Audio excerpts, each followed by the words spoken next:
അമ്മൂമ്മേ, ഈ 10 മണി പൂവിന്റെ കുറച്ച് ചോദ്യങ്ങൾ നമ്മൾ വന്നിരുന്നു. ഈ 10 മണി പൂവ് നോക്കാൻ വേണ്ടി നമ്മൾ എന്താണ് ചെയ്യേണ്ടതെന്നുള്ളതാണ് ഒരു ചോദ്യം വന്നത്. 10 മണി പൂവ് ഈ നമ്മൾ ചട്ടി വയ്ക്കുന്നുണ്ടെ അതിന് വളരെ കുറച്ച് വളവേ വേണ്ടൂ. ഒരുപാട് വളം ചേർത്താൽ അത് വേഗം ചീഞ്ഞു. വളവും വെള്ളവും ഒരു പരിധി കൂടുതൽ ചെന്നാൽ അത് ചീഞ്ഞു പോകും.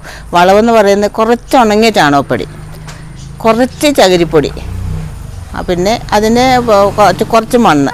അതിൻ്റെ അനുപാതം എന്ന് പറഞ്ഞാൽ മണ്ണ് കൂടുതൽ, ചാണകപ്പൊടി കുറവ്, അതിലും കുറവ് ചകിരിച്ചോറ്. ഇതെല്ലാം കൂടെ മിക്സ് ചെയ്യുക. മിക്സ് ചെയ്തിട്ട് ചട്ടിയുടെ ഒരു ഓട്ടയുണ്ടല്ലോ, അവിടെ നമ്മളൊരു കഷ്ണം വയ്ക്കും, വെച്ചാൽ വെള്ളം ചോർന്ന് പോകാനായിട്ട്. ഇതെല്ലാം നല്ലവണ്ണം ഇളക്കിയിട്ട് ചട്ടി കുറച്ച് മണ്ണിടുക. മണ്ണിട്ടെടുത്ത് ഈ 10 മണിയുടെ തലയാണ് നുള്ളി വയ്ക്കുക, വേരോട് കൂടിയിട്ടല്ല വയ്ക്കുക.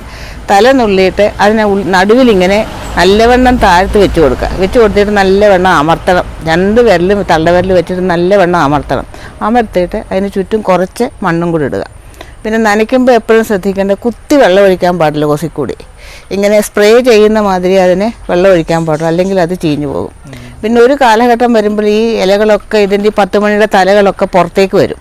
ഇതിങ്ങനെ തൂങ്ങിക്കിടക്കും. അങ്ങനെ നിൽക്കാൻ പാടില്ല. അങ്ങനെ നിന്നാൽ ഉള്ളിൽ നിൽക്കുന്ന ചെടിക്ക് ഒരു വളർച്ച ഉണ്ടാവില്ല. അത് നമ്മൾ കത്രിക വെച്ച് ചുറ്റിലുള്ളത് ഇങ്ങനെ കട്ട് ചെയ്യണം. താഴേക്ക് വീണ് ചട്ടിക്ക് പുറത്തേക്ക് കിടക്കുന്ന തല മുഴുവനും കട്ട് ചെയ്ത് എടുക്കണം.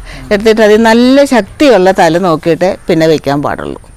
പിന്നെ 10 മണിക്ക് വളരെ ശ്രദ്ധ വേണ്ടത് മറ്റുള്ള ഒരു വളവും 10 മണിക്ക് പാടില്ല. വളം ചെന്നാൽ പിന്നെ അത് എളുപ്പം അങ്ങ് ചീഞ്ഞു പോകും.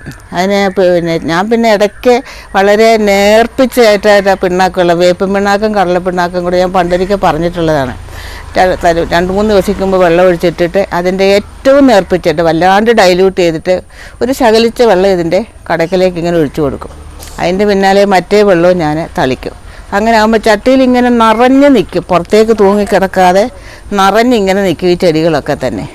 അപ്പോൾ അത് കാണുമ്പോൾ ഒരു സന്തോഷമാണ്. 10 മണി മാതെ ഒരുപാട് ചട്ടി ഞാനിവിടെ വെച്ചിട്ടുണ്ട്. പല 1, 2, 3, 4, 5, 6 ഒരു 10-12 ചട്ടിയിൽ 10 മണി വെച്ചിട്ടുണ്ട്. ഇതാണ് 10 മണിക്കുള്ളതായ ശുശ്രൂഷ എന്ന് പറയുന്നത്.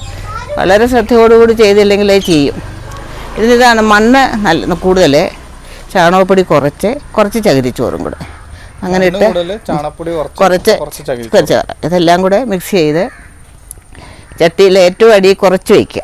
എന്നിട്ട് ഈ തല നുള്ളിയത് 1-2 തലയല്ല ഞാൻ വയ്ക്കുക. ഞാൻ ഒരു നുള്ളു തല ഇങ്ങനെ അതിൻ്റെ നടുവിൽ വെച്ച് കൊടുക്കും. വെച്ച് കൊടുത്തിട്ട് കുറേ മണ്ണും കൂടെ അതിൻ്റെ മുകളിലിട്ട് അമർത്തി വയ്ക്കും. പിന്നെ ഇടയ്ക്ക് ഇതിങ്ങ് മുകളിലേക്ക് വരുന്ന പോലെ തോന്നുമ്പം ഇച്ചിരി മണ്ണൊക്കെ കൂടെ ചേർത്ത് ഇതുപോലെ തന്നെ വളം ചേർത്തിട്ട് ആ തലകളൊക്കെ ഇങ്ങനെ പൊക്കി പിടിച്ചിട്ട് അതിൻ്റെ അടിയിലേക്ക് ഇട്ട് കൊടുക്കും. പിന്നെ ഒരിക്കലും താഴേക്കുള്ള ഇത് വരുന്നുണ്ടെങ്കിൽ അത് നിർത്താൻ പാടില്ല. അതൊക്കെ കട്ട് ചെയ്ത് എടുക്കണം. കട്ട് ചെയ്തെടുത്തിട്ട് ശക്തിയുള്ള തല ഇതുപോലെ മറ്റൊരു ചട്ടിയിലേക്ക് മാറ്റി വെച്ച് കൊടുക്കണം. വെള്ളം നനയ്ക്കുമ്പോൾ വളരെ ശ്രദ്ധിക്കണം. ഞാൻ ആരെക്കൊണ്ടും നനപ്പിക്കില്ല. കാരണം ഞാൻ തന്നെ ചെറിയ ഓസ് വെച്ചേ നനയ്ക്കത്തുള്ളൂ. ഇങ്ങനെ സ്പ്രേ ചെയ്യുന്ന മാതിരിയേ 10 മണിക്ക് വെള്ളം ഒഴിക്കത്തുള്ളൂ. അല്ലേ തലയൊടിഞ്ഞ് തന്നെ മാത്രമല്ല ചീഞ്ഞു പോകും, വേഗം ചീഞ്ഞു പോകും. അതിന് തണ്ട് അത്ര ശക്തി കുറവല്ലേ 10 മണിയുടെ, അതുകൊണ്ട് വളരെ വേഗത്തിൽ ചീഞ്ഞു പോകും. അങ്ങനെ ശുശ്രൂഷിച്ചാൽ 10 മണി. ഇപ്പോൾ എൻ്റെ ചട്ടി കണ്ടില്ലേ, എല്ലാം താഴേക്ക് ഇങ്ങനെ ഞണ്ടി കിടക്കുകയായിരുന്നു. അതെല്ലാം ഞാൻ കട്ട് ചെയ്ത് പല ചട്ടികളിലാക്കി ഒരേ തരത്തിലല്ല വയ്ക്കുക. പല ചട്ടികൾ പല ചട്ടിയിലായിട്ട് അങ്ങനെ വയ്ക്കുന്നുണ്ട്. അതാണ് 10 മണിയെ സംബന്ധിച്ചുള്ളത്.